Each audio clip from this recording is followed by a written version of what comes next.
அக்கா, பழைய 10 ரூபாய் நாணயம் செல்லாது. செல்லும்.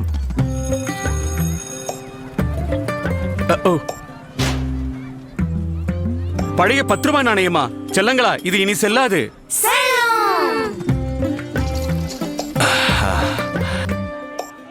எவ்வளவு? 210 ரூபாய்.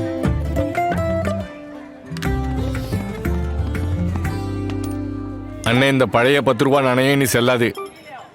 செல்லும் நாணயம் செல்லுபடியாகும். நாளையும் வதந்திகளே இல்ல, நான் சொல்றது கேளுங்க. நான் எப்படியும் செல்லுபடி ஆவேன். என்னோட சேர்த்து பழைய மற்றும் புதிய 50 பைசா, 1, 2, 5 மற்றும் 20 ரூபாய் நாணயங்களும் தொடர்ந்து செல்லுபடி ஆகும்.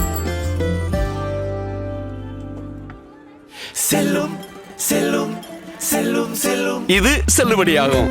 ஆர்பிஐ சொல்கிறது, விவரமா இருங்க, எச்சரிக்கையா இருங்க.